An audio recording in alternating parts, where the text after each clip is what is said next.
This Torah class is brought to you by TorahAnytime.com. There are a lot of choices that people could make how to spend a Sunday evening, and that you come here to learn Torah is wonderful. Absolutely wonderful. A big Kiddush Hashem. Worth traveling here to get here.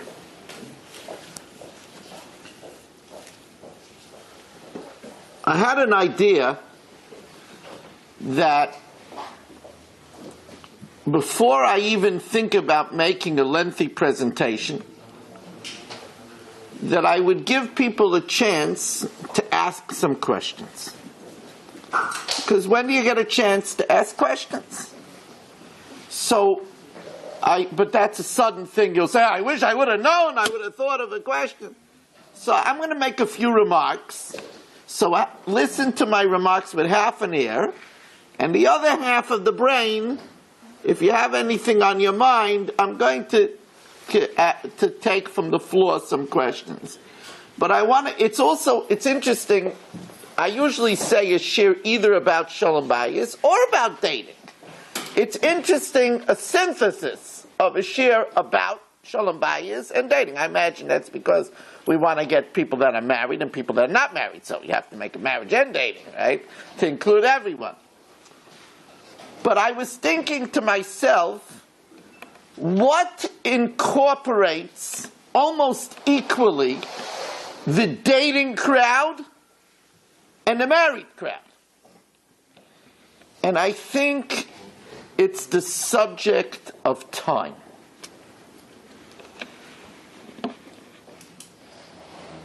When you're dating, you want to find a spouse that's going to make a happy life and a happy home with you. And one of the biggest components is, will the person that I marry spend time with me and spend time with my family? That question gets to the root of much unhappiness that there is in today's society. Rabbi Weiss, my husband, he's never there. He's never there. He comes home late from work. He runs out of the house. On Shabbos he's so tired. Shabbat he's so tired he's sleeping. I don't have a husband. Rabbi Weiss, my wife, she's always busy. If she's not at work, she's at a Chinese auction. She's not at a Chinese auction, she's on the phone. If she's not on the phone, she's on her cell phone. If she's not on her cell phone, she's texting. I don't feel I have anything in common with her anymore.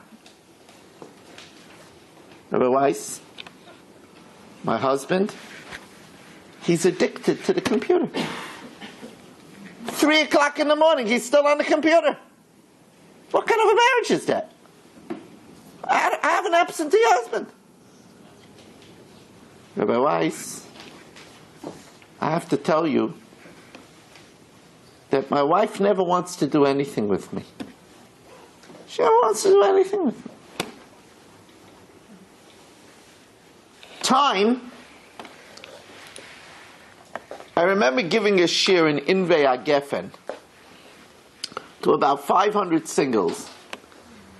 And I spoke to them about something that I have 4 married children. And I tell my married children, my dating children, I tell them, you know, when things start getting a little hot, it's already the 5th day, 6th day, I want you to speak about something that I called recreational compatibility. Huh? It sounds like a strange thing. But I find in my rabbinical experience that the couples that enjoy doing things together bond better. I have couples that like on Sunday to do the crossword puzzle together. It's a small thing, but it's a big thing. I have couples that like to cook together. And they go out and they shop for gourmet equipment. They Google recipes together. I have couples that are into antiquing. They travel out to Hurleyville. They travel out and they go antiquing. There are couples that are into jogging. They're big, serious joggers. They even run marathons together. I don't care the shape and the size. You can even learn together. Now that's a bizarre thought, right? But the time spent together. It's the early 1990s.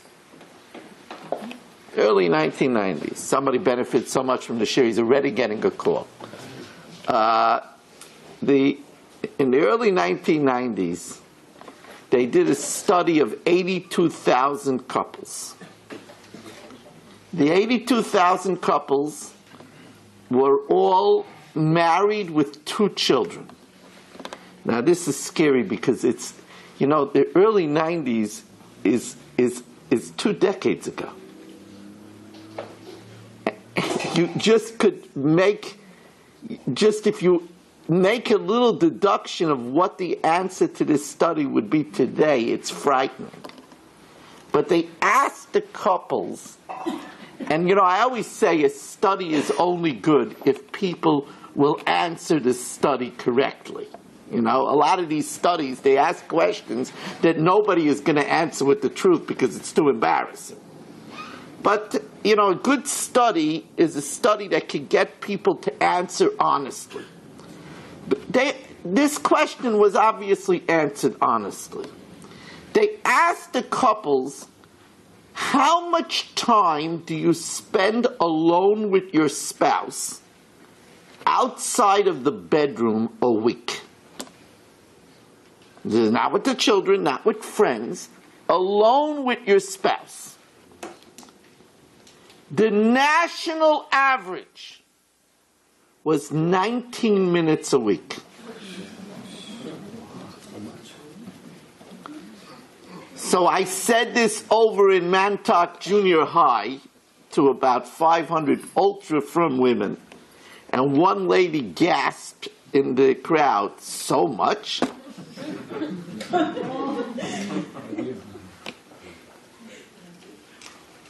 It's very hard to create a marital bond when you spend so little time together. We know the Torah is our manual for all of living. And that's what Chazak stands for. Right? Chazak says that if you want to get chizuk, if you want to be strengthened, come learn Torah. That's what all Chazak means, to be strong, to be courageous. The way to be strong and courageous is to embrace the Torah. Turn around. Everything is in the Torah. That's why we come out to learn Torah. Who am I? I'm no guru in anything, except that I know some Torah. Myself, when we honor Talmidei Chachamim, we're not honoring the person. We're honoring what they contain. Now, of course, the person has something to do with it also, because a person could contain Torah and corrupt it. There was in our history big Talmidei Chachamim that didn't walk the walk. Right? There was Doeg HaAdoimi and Yeravam ben Nevat that did terrible things, although they were great Talmidei Chacham. The Gemara says that the person has to absorb the Torah that they learn. And that's why, interesting thing, we're taught kshoit atzmecha v'achar kach kshoit acher. Beautify yourself and then beautify others. Now, the simplistic understanding of that is because if not, people that live in glass houses shouldn't throw stones. Don't pontificate about something. Here's a rabbi that talks to his congregation about Shmirat Shabbat, and then they see him drive home in the car. But that's the simplistic understanding. The more profound understanding is if you want to impact people, and you have to know this, especially future mothers or present mothers, and fathers also. If you want to impact on children, they have to detect that you're sincere about what you're saying. You're not going to convince your children not to talk in shul if they don't see you're serious about it. They're very perceptive children. If they see you talking in shul, not just because it's hypocritical, they sense your sincerity. That's the meaning of Dvorim hayotzim min alev nichnosim lelev. Things that come from the heart enter the heart, penetrate the heart. That's why we're so good at making our children baseball fans or football fans. That's why, and by the way, I know nothing about football, but I got the, although maybe I'm wrong already today, but I know nothing. Are the Giants playing now? Yes. Are they winning? Are they? They're winning? I have a sneaking suspicion that the Giants are going to win the Super Bowl. I know about baseball, but I know nothing about football. But I know that the Siyam HaShas is in Giant Stadium. And I have this funny suspicion that the Rebbeinu Shalom wants Super Bowl trophies by the Siyam HaShas. I don't know. It's just a hunch. It's just a hunch that it would be very nice that when we stand there and Messiah Shas, which is of course the greatest event that's ever in that's the reason why that stadium was built, for that, right? Because we know all stadiums were built primarily for the Yidden, right? So it would be appropriate that the trophies should be, and the banners should be there, because after all, those that come to a Siyam HaShas are the real world champions. But anyway, how did I get into that? Because fathers are very good at making their children sports fans. Mothers are very good at making their daughters love to shop. Now, why is that? What's the koyach? There's a koyach that a mama has to impact her daughter to want to go to the mall. What's that koyach? It's the koyach of heart. A child detects that that's something that the mother really wants to do. B'kolei v'nefesh. And when the children see that heart, so divrei emes nikorim, words of truth are recognizable. Now the Torah encompasses all of knowledge. What's the very first word in the Torah? Now, you'll say, what's the difference? It's a big difference. If I tell you that a sefer was just put out in collaboration of the greatest tzaddikim of the dor, of the generation, Rav Elyashav, Rav Chaim Kanievsky, Rav Avadia Yosef, they all got together with over here Rav David Feinstein, and they all got together and they made a book on how to succeed at life. Wouldn't you want to know what they put on the first page? What's on the first page? Not where to park your car. What's on the first page? What's on the first page of the Torah? The first word is Bereshit. It's a word about time, in the beginning. The Torah starts with the concept of time. Time is so important. Time. how we spend our time, how we prioritize our time. So now, for those that are dating, I get the suspicion that there are more singles here than married. Am I right? Yeah, look at that. So you could see how astute I am. Right? Unbelievable.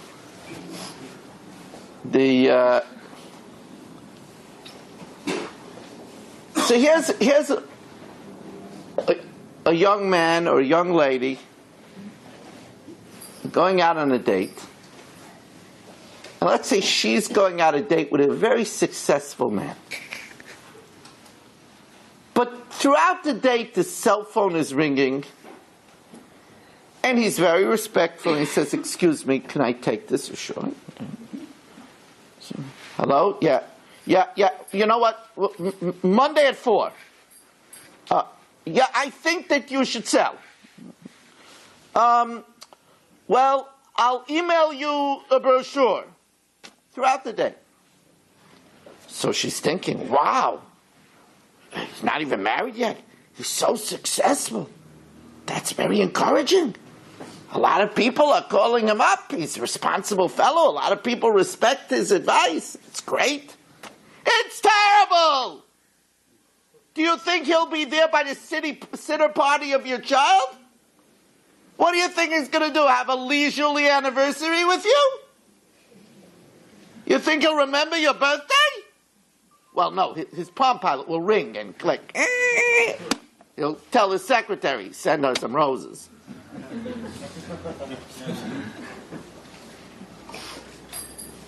Now, I'm not against success. It's a great thing, success.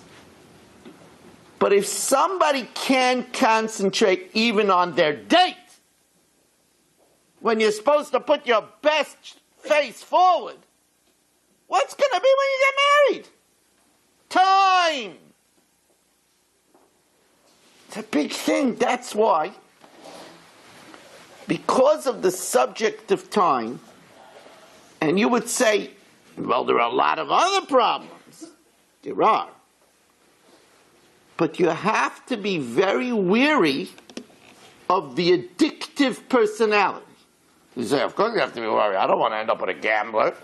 I don't want to end up with a druggie. Addictive personalities come in all shapes and forms.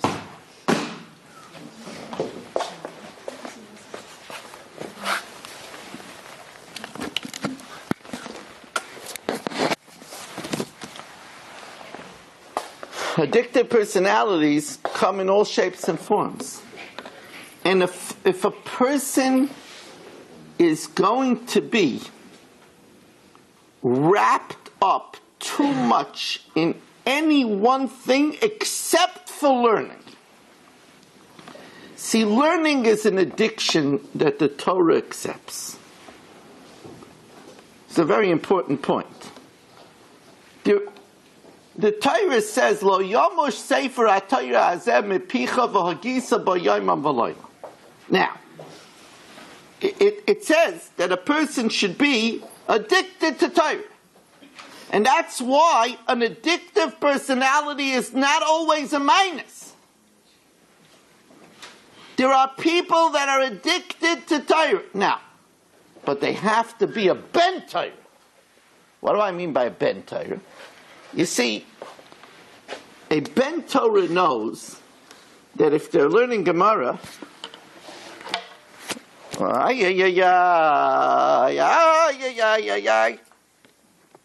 and his wife calls him and says, "Chaim, I need help bathing the kids." Bittul Torah. No. The Torah says clearly that if it's a mitzvah she'eina yochel lasos al yedei acherim, if it's a mitzvah that can't be done by others, then you have to close the Gemara and do the mitzvah. You see, that's a very interesting thing. Talmud Torah is keneged kulam. Talmud Torah equals, in other words, if I took a scale and I put all the mitzvahs on one side of the scale and a Gemara, a sefer, on the other side of the scale, the Torah will outweigh all the mitzvahs. But why? Gedoyla Torah, Shatayra Mevia Lidei Maisa. Because the Torah, so that sounds like a contradiction. If Torah is better, then what do you mean that the Torah brings to Maisa, to action? I'm always going to be learning Torah, I never do action. And the answer is, let's say I get a call from Tomchei Shabbos in Staten Island. And they want me to deliver some packages. And I'm learning. So I have a right to tell them, what letter of the alphabet are you up to? Did you just pick me? Listen, I'm learning. Can you get someone else? They say, sure, we were up to the W's. We still have the Y's, we have the Asalovskis, we have the Z's, we have the Zablotskis, we have the Zwigs. So call them first. But if they can't get someone, then I got to close my Gemara and do it, because it becomes a mitzvah she'ena yochel asas ayidei acherim. Then I got to close the Gemara and do the mitzvah. Now, when my wife asks me to help her bathe the kids, it's a mitzvah she'ena yochel asas ayidei acherim. Who should she ask? Somebody else's husband? Who should she ask? Nobody else, unless she conjures up malachim, angels. Right? There's no one else to ask. My wife, she can do a lot of things. She can't conjure up angels. So I got to close my Gemara. If I don't, then I'm not learning. Then I'm not a ben Torah. Why do we call a person a ben Torah? A person is called a ben Torah because they're born from the Torah. So you'll say they're not born from the Torah. They're born from their father and mother. They're born from the Torah. They let the Torah mold them. And by the way, that's why you want a boy that's learning Torah, and that's why you want to become a ben Torah. Why? Not because it's a style to marry somebody that learns Torah. Because the ben Torah is schooled in the traits that it takes to make a stable home.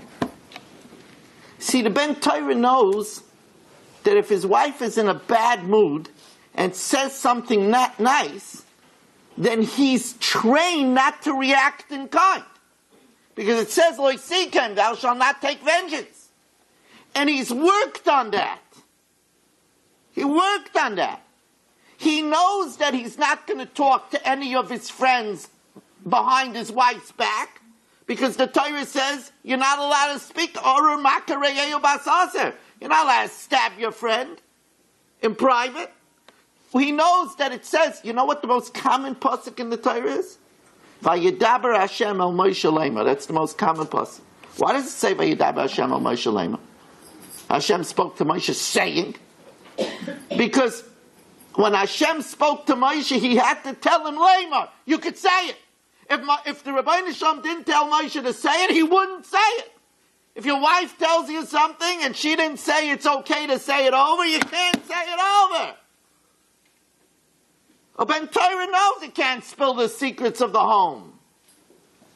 Do you know when a person is a ben Torah and they study Torah the right way, then they're schooled. We look with absolute revulsion at what's going on in Beit Shemesh. Throwing feces at a little defenseless girl, harassing people. But what's at the root of it? At the root of it is that the Torah's way always is moderation. That's our bread and butter. Everybody knows that that's the Shvil Hazav. I always say that's why if you hold up your fingers, the tallest finger is the middle finger, and the shortest fingers are the thumb and the pinky. Because the tallest way in life is the middle finger, is the middle road. Any radicalism has nothing to do with Torah. Absolutely nothing to do with Torah. Now a ben Torah embraces this kind of a life. It's a stable life.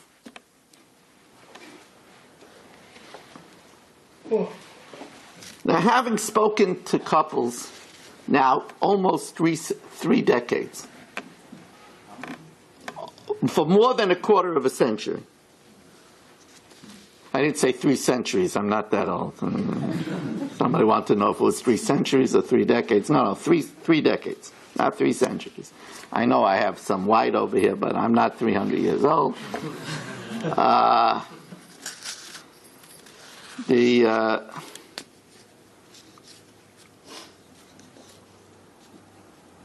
I found that there's something very important to look for when you date. And I learned this, I never quantified this as something to look for. I always felt it when speaking to certain couples.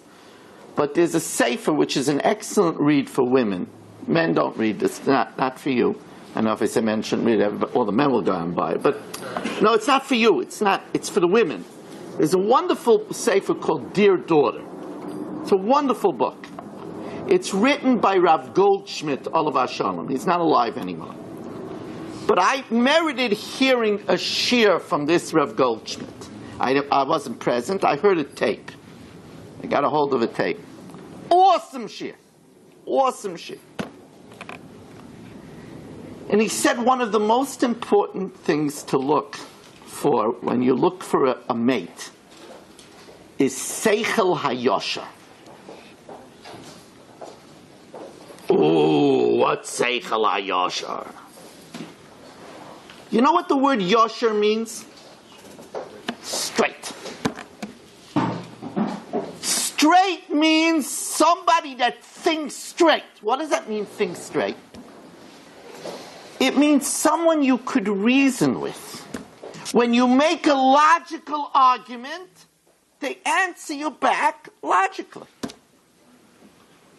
Now, there are certain people, you talk to them, and they're not answering you to the point.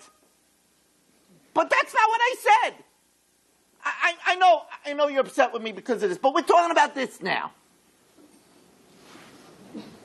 Seichel HaYosher. Now, what do you do if you don't have Seichel HaYosher? It's a problem, right? What do you do if you don't have? That's why we have a big principle called date thyself first. It's a very big principle. Right? Because remember, in every marriage, it takes 2 to tango. And you could marry the greatest boy or the greatest girl, but if you're not so great, you're not going to have such a happy marriage. Unless the person is a saint. Some people are lucky. They married saints, you know. They marry martyrs, you know. And they think that they're great at Shalom Bayis, you know. But I always tell people, look at your relationship with your parents. So why are my parents? I didn't pick my parents.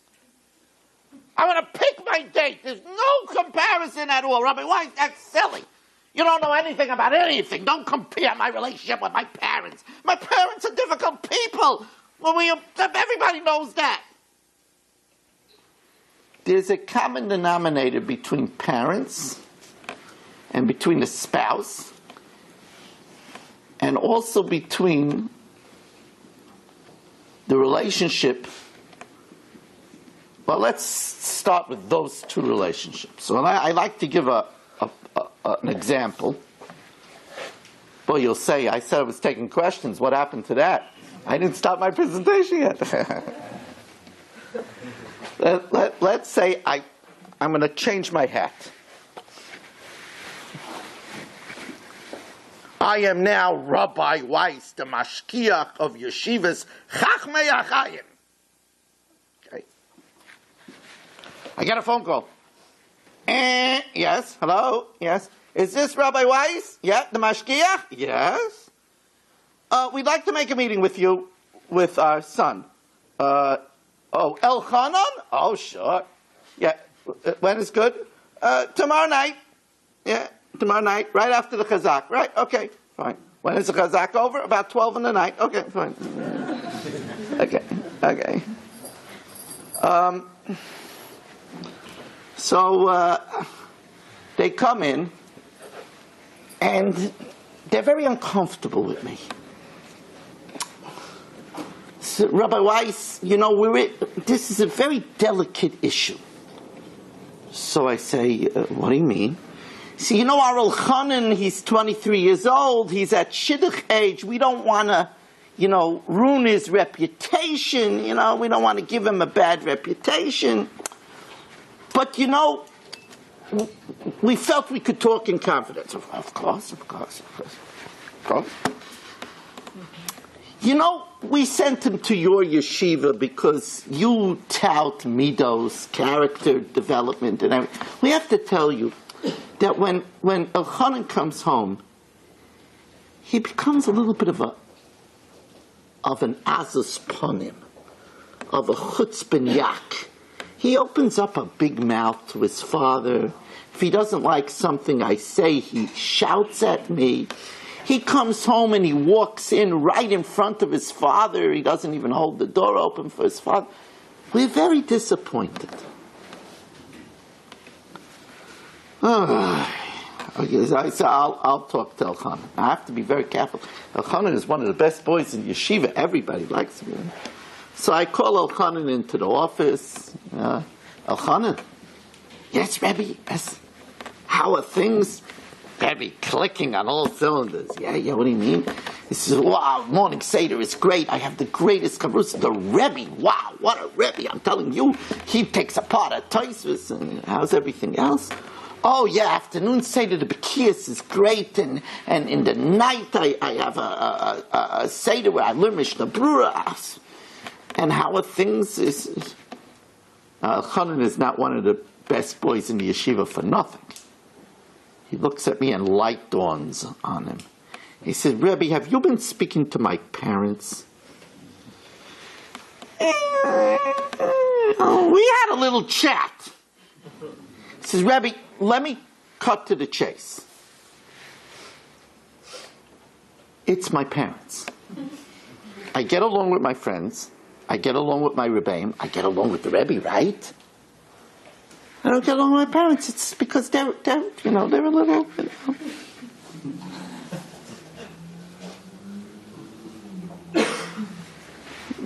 Let me put on the Rabbi Weiss hat again, the real Rabbi Weiss. I don't want to be mashkich. It's too hot. Nah.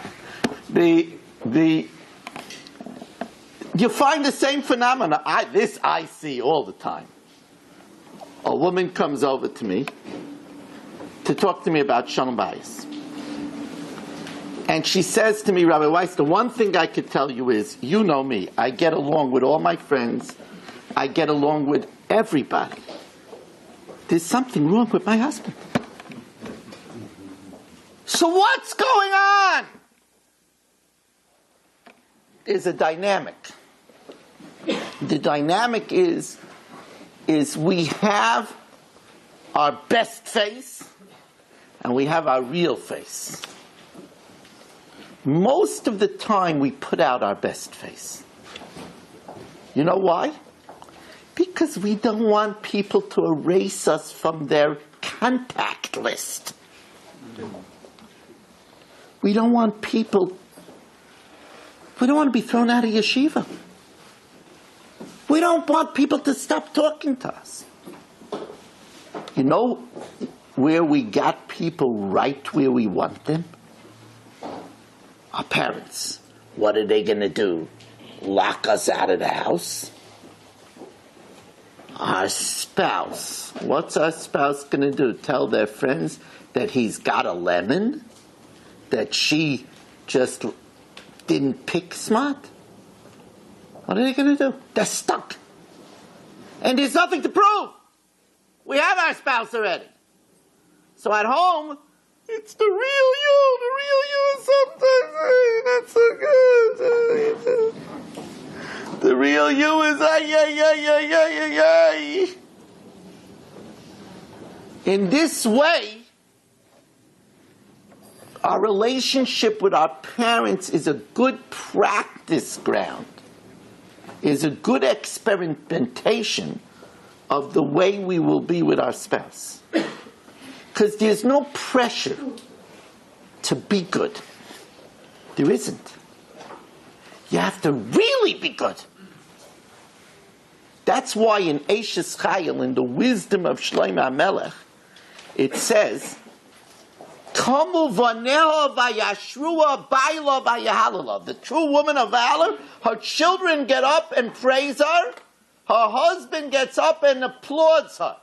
So people say, what, that's an Eishes Chayil? Of course her husband, if he doesn't applaud her, who will? I mean, let's hear what the outside world has to say. No. It's a lot easier to fool the outside world. What does the husband say? What do the children say? They see the real you.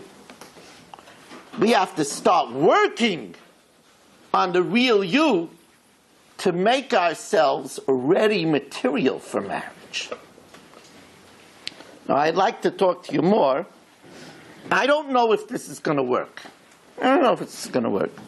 Sometimes people are a little cowed to ask questions, but you don't have to be afraid of me. I'm a simple person, you know. There's a few rules that I have for questions. Number one is that you allow me to say I don't know. There are things that don't be discouraged. I'll tell you ahead of time. There's a lot of things I don't know. Number two, this is not a college debating society. I will not engage in debate. I won't do that because it's not. That could just take up the whole night.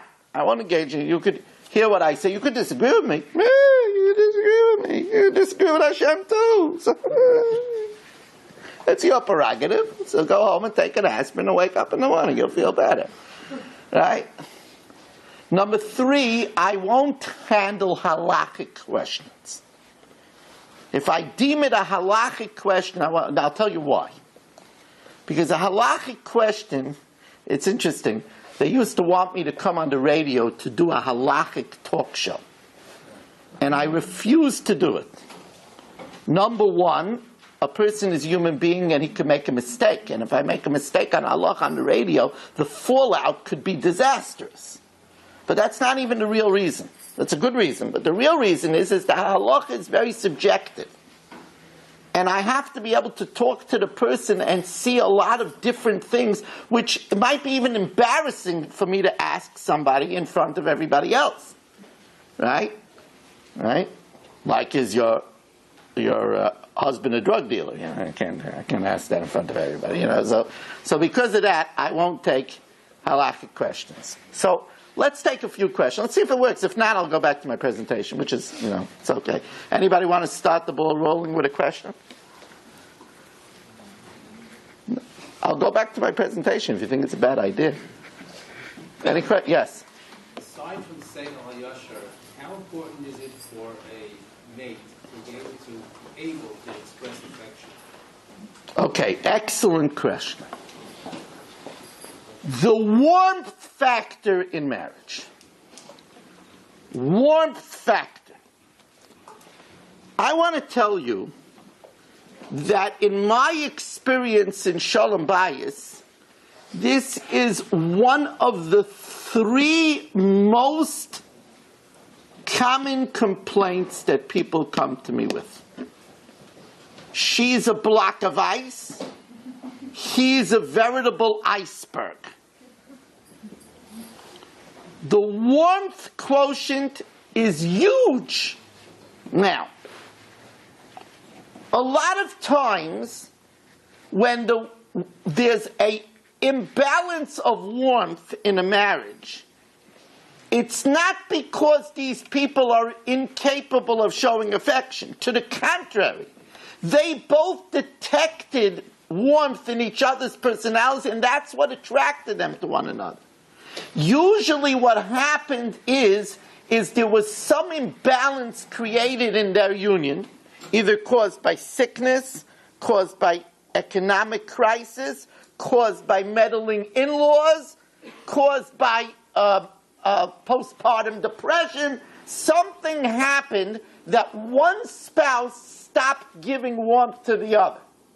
And when one stops, the other stops to reciprocate. And all of a sudden, there's no more warmth in the marriage. The job of the couple, if they could do it on their own, is to reinitiate the warmth. And it takes one person to do that, because it's kamayim aponim el ponim. Marriage is reciprocal. That's why marital harmony is sus. It's read both ways the same. It's reciprocal. My number one rule in marriage, best way to get something is to give it. That's my number one rule in marriage. Now, having said that, there are certain things that you need to check out. Sometimes a young man or a young lady that comes from a hostile home might be missing that element of giving affection because they didn't see it. That can be a problem. Somebody that comes from a bitter divorced home where they never saw it. Now, by the way, that's not always a red flag. Sometimes the person worked all their life to such an extent that by me, it's never going to happen that they come in charging and they're the best husband or the best wife in the world. But it is a red flag. Sometimes a Ben Zekunin that was born when their parents were very old. And therefore their parents, they didn't see by their parents any sparks. Not to the parents' fault, but they were already very old. Right? Sometimes this calls for some premarital discussion. And by the way, I'm a very big fan of this. I will tell you that all my boys and all my son-in-laws, I paid for it, went before they got married to Rav Pitter of Long Beach, who's an expert at this, and they had a 2.5-hour schmooze from Rav Pitter about affection. And I felt I paid for it. So it's not cheap. But I felt that this was an investment, and therefore, this is a good idea. And if somebody feels that they might be lacking in this warmkeit, warmth, you have to understand that when a woman walks around her husband under the chuppah, she's making a statement that from now on you're the center of my universe. A man says in the ksuva, "Ana eflach ve'okir," I will honor you. You have to honor every Jew. When he says I will honor you, it means I will honor you above everyone else. Those are amazing commitments. We have to be capable to make our husbands the center of our universe. We have to be capable to honor our wives more than anyone else. To give them the most tender talk. To be ready to give them all our focus when they need us. And sometimes this needs a little bit of help. So the answer to your question is, it's not a nice thing. It is one of the most important things. Next question. Yes. In the Gemara Kiddushin, it brings a scenario of a perfect society where a man, a Jewish man, his mind is so pure he can even mekudesh a girl with Riyah. And a girl is so well programmed into wanting to be in a marriage situation that even without seeing the man, should accept the marriage. My question to Rabbi is, how could a society work itself towards that perfect image of the Gemara? When Mashiach comes. It will not happen until Mashiach comes. To the contrary, now if somebody is Mekadesh Bibiyah, we give him Malchus. We're light years away from that. Light years away. Nowhere near that. Next question. Women have no questions? Huh? The women could also send up papers if they're a little... Yes? What's the average time a spouse needs to spend with his wife or a husband? Okay. Okay.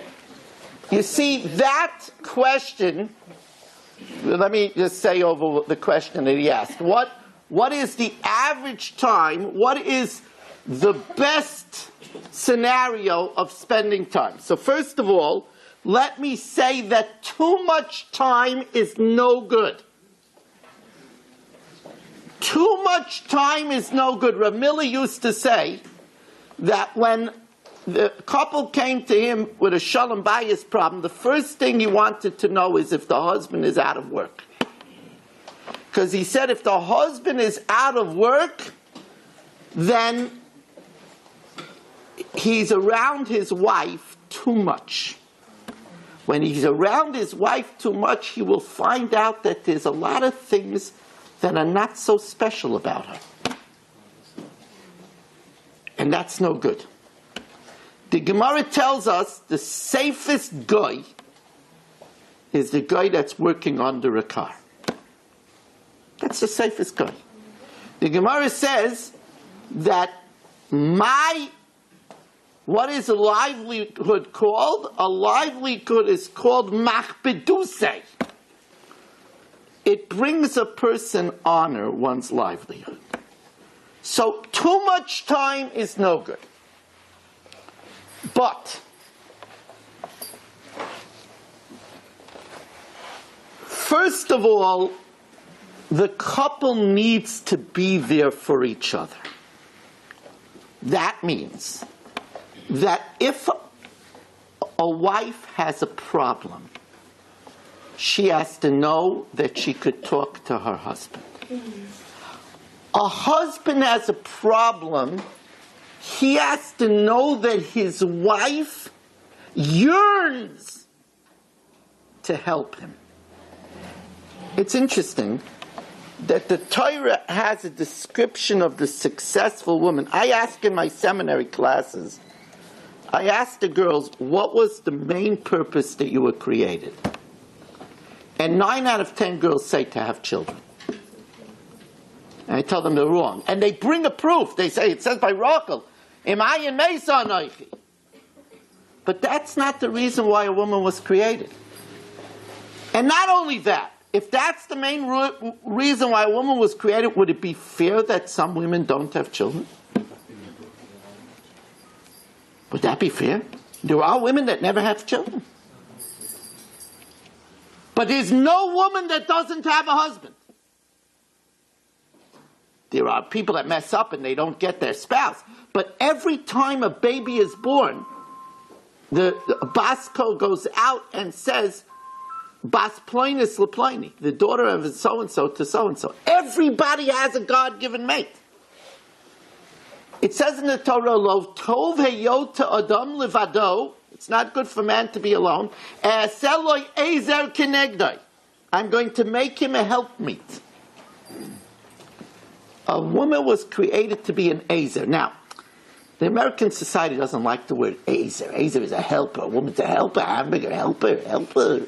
Oh, a helper. It almost sounds like the cleaning help.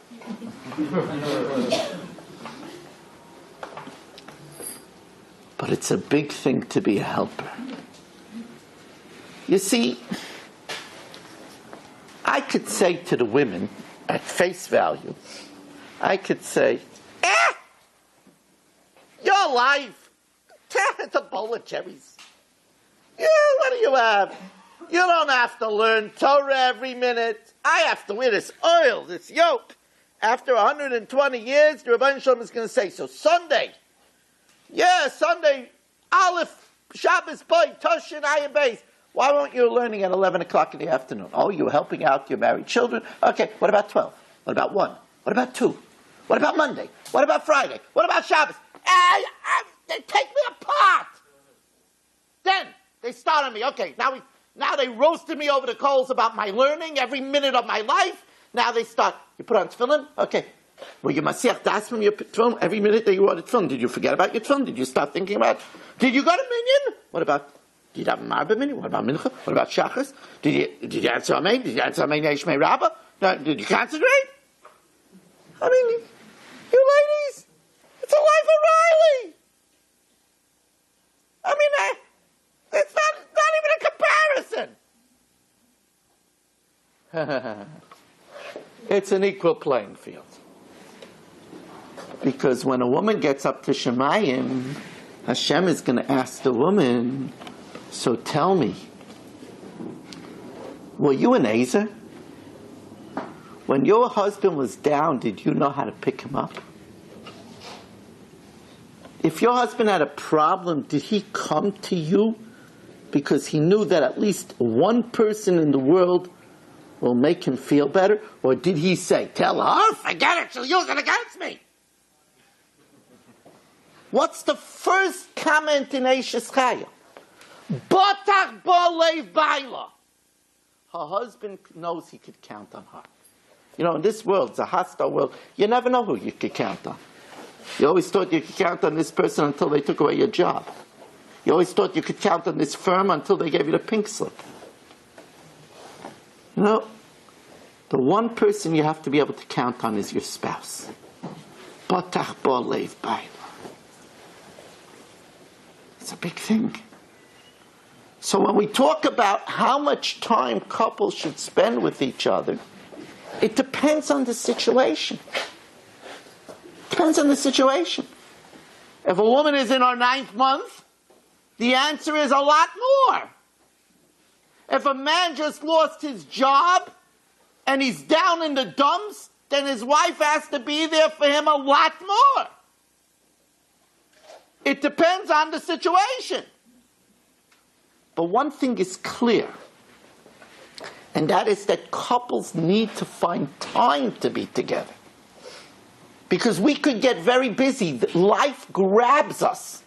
Shamshon Frol Hirsch says that this world is called Oretz because ruts, we're running from cradle to grave, we're running. Next question. Still no question? Yes. When we go to dates, we start speaking, whether it's on the phone, when we meet, the first question will be that, maybe after 1, 2, will be that how religious you are, and so on. How should we answer that question? Why is it? Okay. First, we should know about both of our. There are certain things that should be discussed even before you start dating. You see, one of the problems that many of the young in our society have is burnout. They go out and they get burnt out. We don't go out with the opposite sex for anything else than purpose of matrimony. That's the Torah way of dating. The Torah way of dating is we're dating because we are looking to build a bayit nemon. Otherwise we don't spend time with the opposite sex. It's too dangerous. Now, if we date just haphazardly, then how many times could we put on our best face and be fresh and vivacious and full of vitality? We get burnt out. So therefore, before we go out, we got to get basic questions. Number 1, is the young man able to, in a rudimentary way, together with my resources, support a home? Because you don't want to start a life where you're right away going to be in a financial disaster. Financial disaster, when there's financial disaster, it says in the Gemara, kadnokish, when the cookie jar is empty, fights start in the home.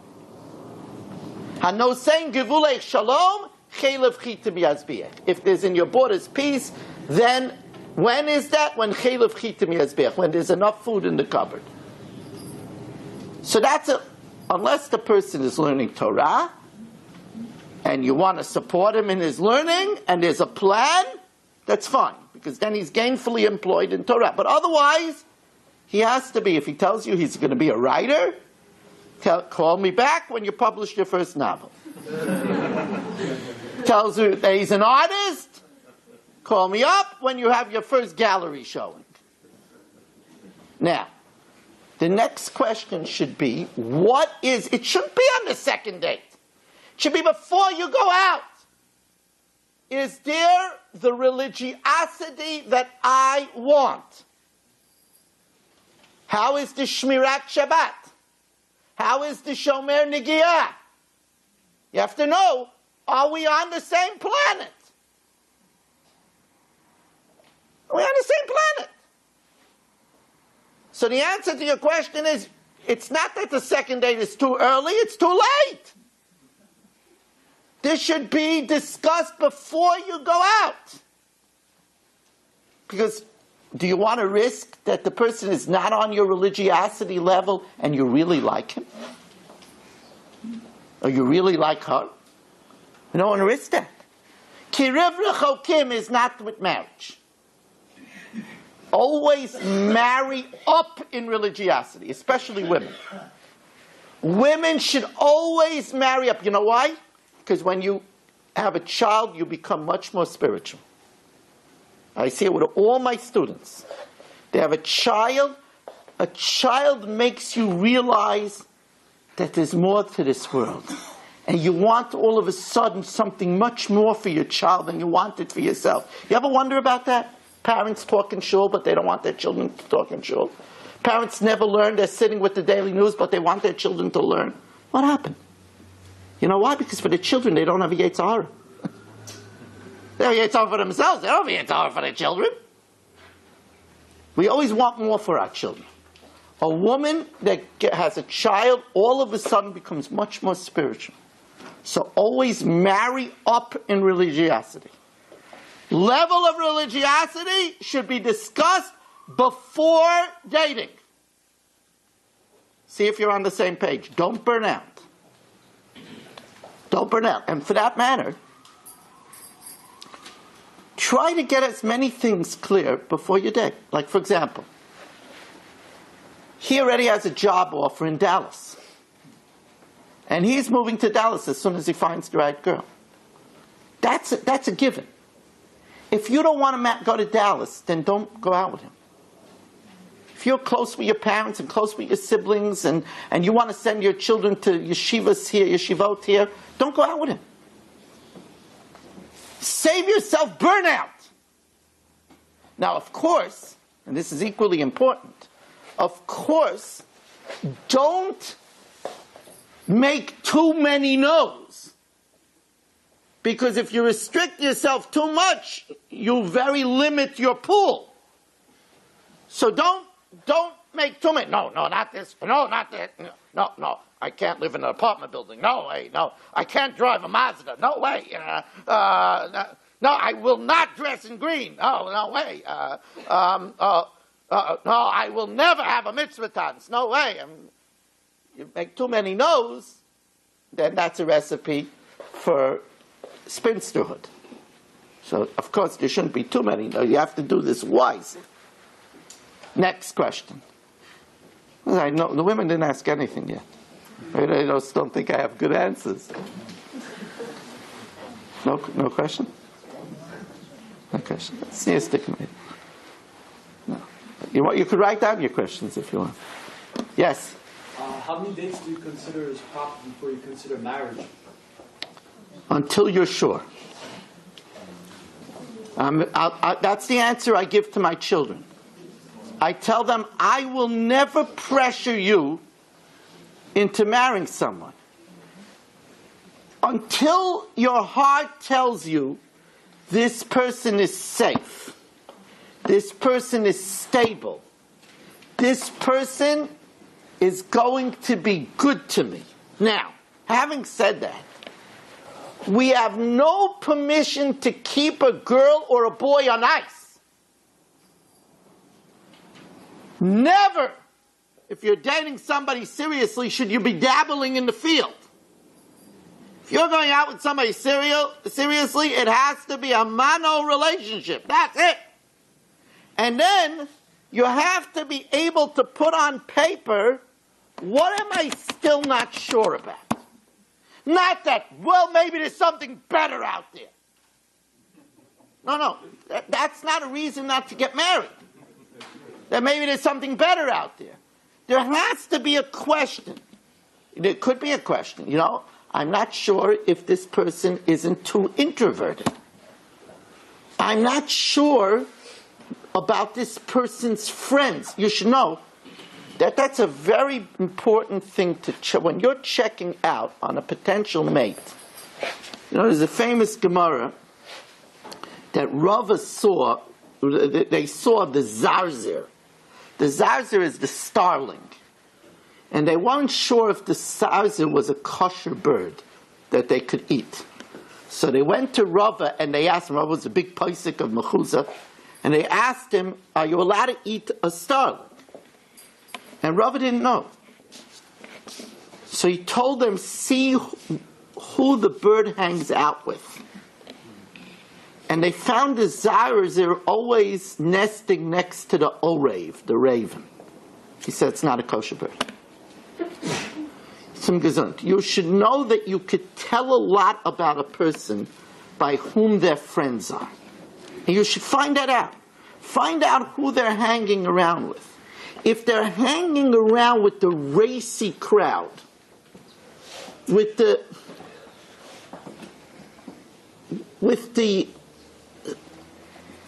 seamy crowd, that's a very big red flag. Very big red flag. I don't want that. I don't want that. That's a good way to check out on a person. Next question. Yes? What age should a person get married? Well, although it's a subjective question, but I would say, and in this, the Sephardic community might be different, but the Ashkenazi community. But I would say if the person is not learning in yeshiva and is gainfully employed, then the person should get married as soon as possible. I'm not talking about bar mitzvah. But a person is already 22 years old, a boy, and 21, 22, and if he's learning, then the Rosh Hashiva will decide maybe he could use another year of learning. Maybe. If he's gainfully employed, it's healthy to get married as quick as possible. For a young lady, as early as possible. It's a tough field. So both boys and girls are not like wine. You don't age well. You don't age well. It's not like wine. Wine ages fine. It's a good old wine. Nobody says she's a good old girl.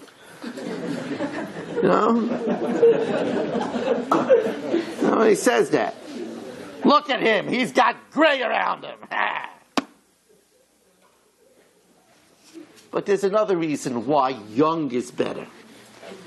The Welt says something that doesn't sound nice. It says young and dumb. That doesn't sound nice. And it's not really true. What it is young and malleable. The younger we are, the more we are able to bend to become one. V'hayu l'basarecha. The older we are, the harder it is for us to change our cemented ways. So the younger, the better.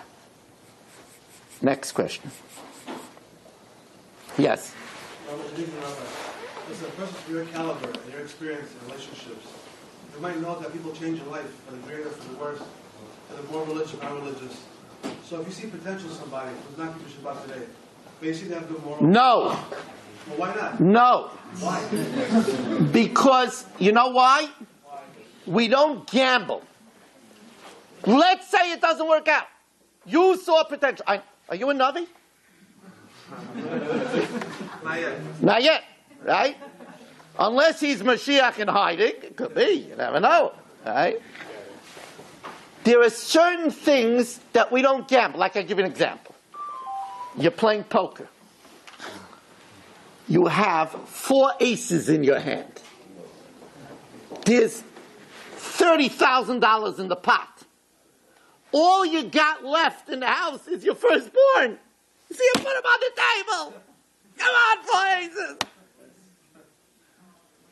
You don't gamble with your firstborn. Right? You don't gamble with your firstborn. You don't gamble with your life. Oh, I know he has a lot of potential. He has a lot of potential. That's nice. Buy him a set of Sfarim. It's nice. A lot of potential is not enough to risk your life. What happens if you're wrong and he decides to become a Buddhist? He says, I'm sorry, but I compared the religions and I'm really into Buddha. He had a lot of potential. He did. He's a good Buddhist. He became a monk. So your children are monkeys.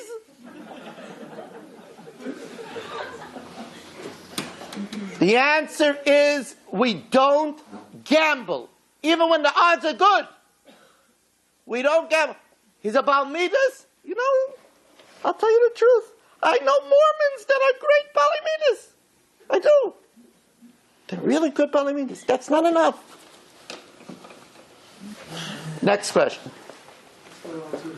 Yeah, huh? I told you I don't engage in debates. Next question. Second question? Yes, okay. His wife tried Yeah. him out and gave him a shot. Not a good example. Not a good example. Rabbi Akiva was not a person that was bereft of everything. Rabbi Akiva, first of all, you have to understand that you're dealing with a different time. You're dealing with, if the pool of people, I always say over, that Yaakov was severely criticized that he put Dinah in the box and held her back from Esav. How do you hold Dinah back? Well, how do you criticize somebody? He should let her marry Esav?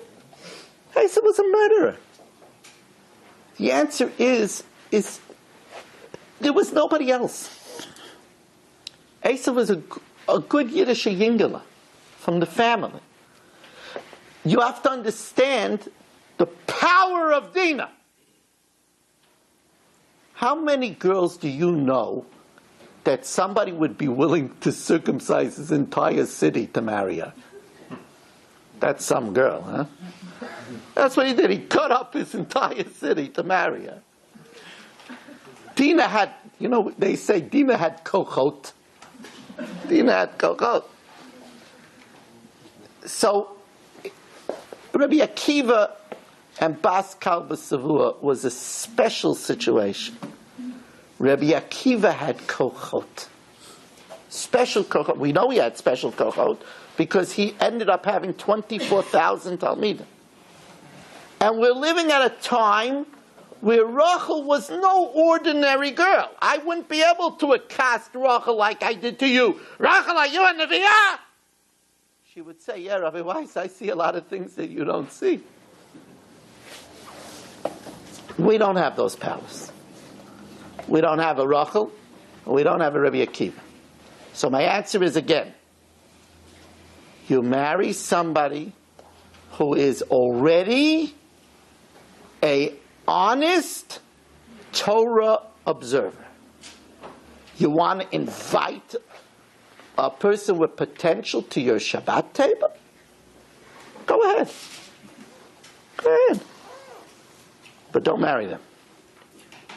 Tell them, come back when you're ready. Come back when you're ready.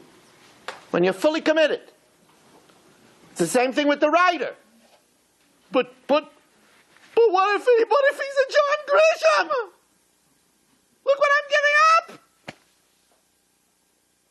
Can't take a risk. Can't take a risk. Because if you're going to be in the poorhouse, you're going to be fighting, and it's going to be a problem. Next question. Anybody new?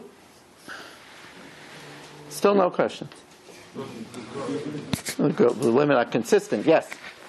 Okay. got the answer to the first question. So a man can only marry with Kesef and Shtar until Mashiach comes, no matter how pure his mind is. But the answer to the second part, how could you create a society where the girls are so correct in their way that they would marry a man without even saying him, if we accept marriage? When the men are on that level, then the girls might be on that level. But the men aren't on that level. Nobody's on that level. The answer to your question is that we are, this question is, when will there be a level that we can marry even without seeing the person? With purity. And the answer is that we are, every generation from Sinai, it's niskatnu hadorot.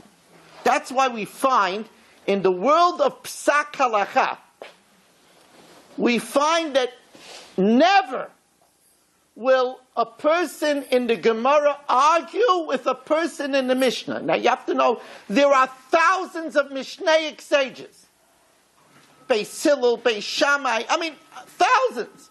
Never once will Rava, Abaya, Rav Yochanan, Ravina, Rav Ashi, Marzutra, never, Rav Papa, never will they ever argue with Beis Hillel because they're generations before. Niskatnu adorot. Never will Rashi argue on Rava. Never will the Chatam Sofer argue on Rashi. Never.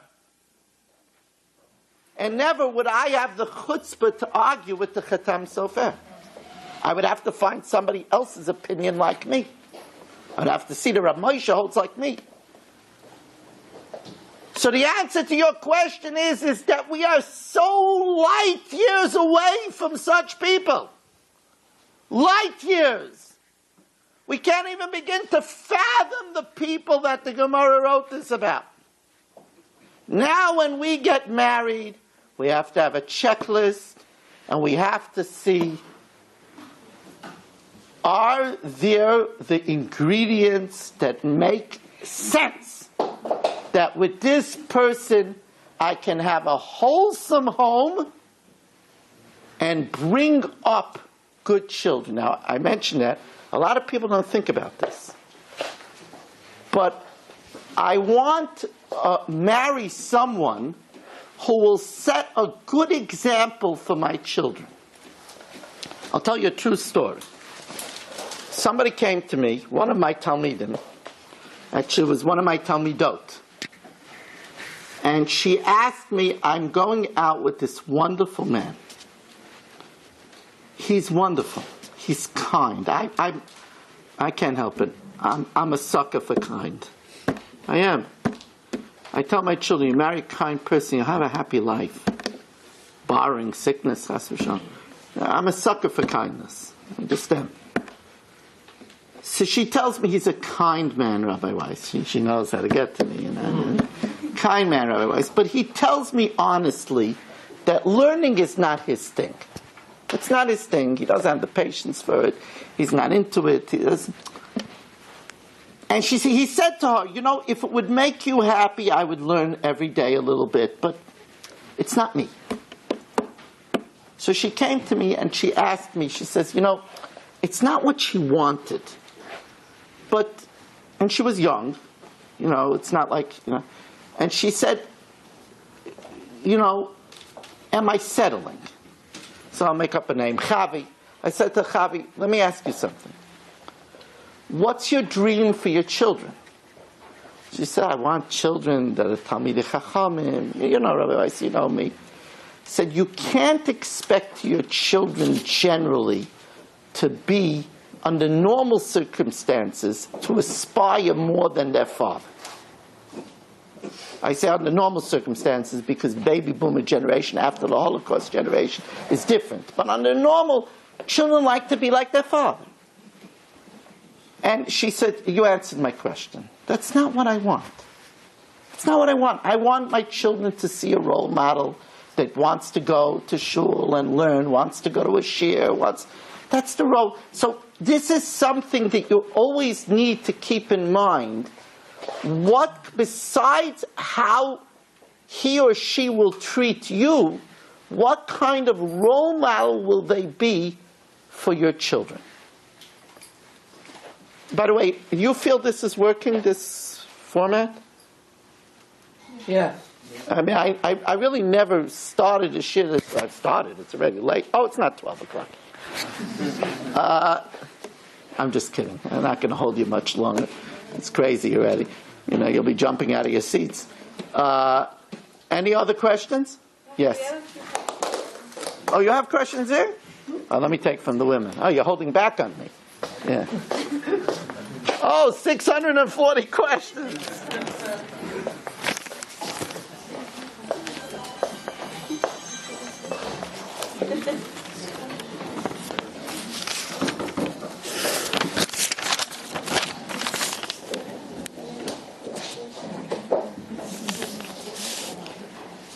Oh, these are good questions.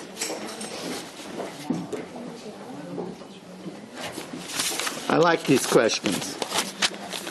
12 o'clock is not enough time. Okay.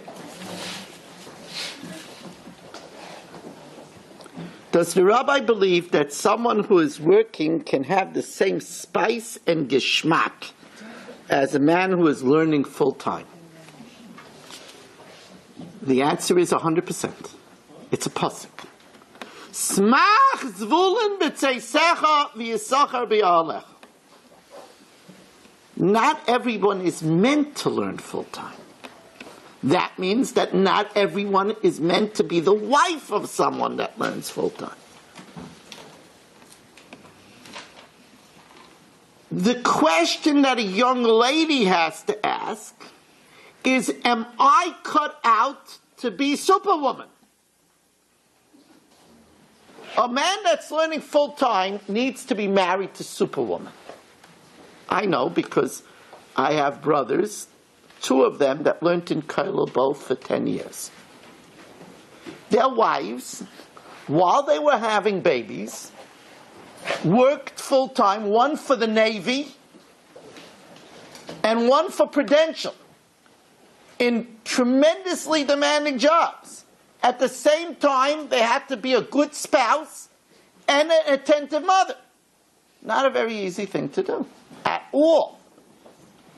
Now, if you're not going to be able to do it, then you're not going to be happy, and your spouse is not going to be happy. So the answer to the question is, number 1, yes, it can have the same geschmack. And number 2, the question is more, what can I handle? What kind of aspects are okay to settle on in terms of religion? Another excellent question. Now, as I said, that, should check out religiosity first. There are many aspects. I always thought I'd marry a man that has a beard. I always thought I'd marry a man that wears a black hat. I always thought I'd marry a man who has his tzitzis out. I always thought that I'd marry a person from a very religious family. All of those things are not musts. What are musts? Musts is Shmirat Shabbat, Kashrut, Minyan. What are musts? Tefillin, Tarat HaMishpacha, Tzniut. Those are musts. The trimmings are not important. That a person should have a rabbi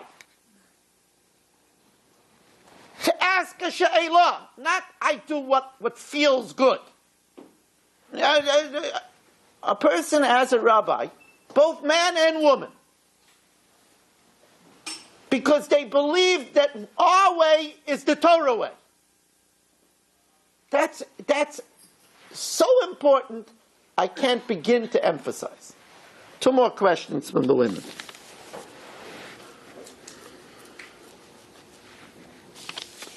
Rabbi is saying that a person should marry a guy who learns Torah. But what if your zivig isn't the guy who is learning Torah, it's the one who is on a lower level? The rabbi is saying that you should marry a good Jew, but what if your zivig is not a good Jew? That's not... The rabbi is saying you should eat healthy so you should live long, but what if you're not supposed to live long?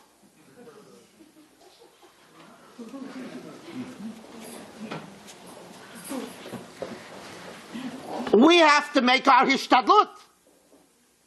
And our hishtadlut is to aim what's good. You want to marry a man whose midot have been formed by the Torah. Final question. What if a couple knows they will get married to each other, but they are not financially stable? Should they wait or get married right away? Now, this is an interesting question. What if a couple knows that they will get married together? I guess that means that they went up to Shemayim and found out. Right? That means they know, right? They know. They went up to Shemayim. They were reborn. It's a Gilgul question. It's a reincarnation. Somebody came back from the dead, and they know. So the premise of the question is a little bit wrong. What if a couple knows that they will get married together? Now, I can paraphrase the question. What if we've been going out for 3 years and we're so committed to each other like cement that we don't have a choice? We helplessly have to get married to each other because that's it. We can't live without each other anymore. So what should we do? So then my answer is by then you better get married and figure it out. But the question is what we call in Gemara terminology b'di'evet. B'di'evet means, look, what could you do? You weren't smart. You got too attached to one another. The truth of the matter is that one of the number one causes of divorce is economic strife. And that's why it makes no sense. Now, does that mean that you shouldn't get married until you have a down payment for your house? No. That's not what I mean. Don't get married until you have a car and you paid it up and you have plans for getting the next 3 cars. No, that's not what it means. It means that a person should not be sitting around twiddling their thumbs. Because if they're sitting around and twiddling their thumbs, what's going to be? What's going to be? It's just a recipe for disaster. Wow, I really, you've been a great crowd, I'll tell you that much. I'll be honest, I had a whole share prepared. You shouldn't think, oh, my wife came and was unprepared. I had a share prepared. But first of all, I wasn't sure if I'd get married couples or single couples, so I had 2 shiurim prepared. But I decided that you go to many shiurim, when do you get a chance to speak a little bit about what's bothering you? So that's why I decided on this recipe. I have over here my new sefer, Power Benching. It's just hot off the press. It's a hardcover, 320 pages, all about benching and a lot about life. It's $25. If anybody wants a signed copy, you can get it now. My other svarim are here also. CDs, if you want to get a CD a week, part of my subscription, which I'm sending out now for 28 years every week with the help of my Rebbitzin. That's $26 a month. You get a CD every week. You could sign up for that as well. Make sure to come here next week.